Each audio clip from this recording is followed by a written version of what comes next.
বাংলাদেশের হাজার হাজার আশিকে রাসূল যারা এদেশের নাস্তিক মুরতাদদের উচিত শিক্ষা দিয়েছিল, তারা এখনো বাংলাদেশের কারাগারগুলোতে বসে বন্দিত্ব জীবন যাপন করছে। আজকে আমাদের মনে রাখতে হবে যে ইহুদি ওমর ইবনুল খাত্তাবের যুগে যখন খয়বর থেকে তাদেরকে বহিষ্কারের নোটিশ জারি করা হয়েছিল,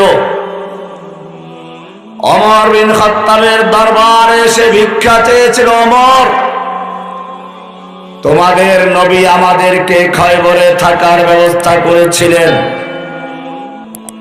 অনুমতি দিয়েছিলেন, আমরা তোমাদের কৃষি কাজ করে দিব, অর্ধেক ফসলের বিনিময়ে আমরা এখানে থাকব, তুমি আমাদের কেন বহিষ্কার করছো? ওমর ইবনে খাত্তাব গর্জে উঠে বলেছিলেন, আল্লাহ দুশমন, সেদিন আমার নবী কি বলেছিলেন প্রতিটি কথা আমার অক্ষরে অক্ষরে মনে আছে। তিনি বলেছিলেন,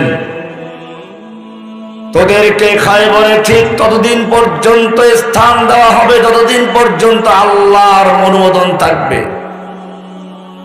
এরপরে তিনি বলেছিলেন, সেদিন বেশি দূর নয়, যেদিন খয়বর থেকে তোদেরকে বহিষ্কার করা হবে, তোদের উট এবং ঘোড়াগুলো তোদেরকে নিয়ে এত দূর যেতে থাকবে, যেতে যেতে হাঁপিয়ে যাবে, ওদের শ্বাস গরম হয়ে যাবে। আজকে সেদিন এসেছে, তোরা কোথায় যাবি? চলে যাও।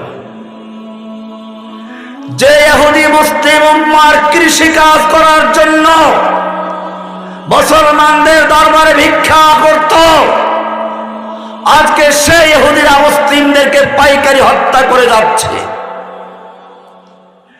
যে হিন্দুরা মুসলিমদের বাড়ি ঘর পরিষ্কার করত, পায়খানা পরিষ্কার করত, আমি দারুল উলুম দেওবন্দ ভারতে পড়াশোনা করেছি 1991-92-তে, তখনও দেখেছি দারুল উলুমের দেওবন্দের কোন সুইপার মুসলিম ছিল না, সব ছিল হিন্দু।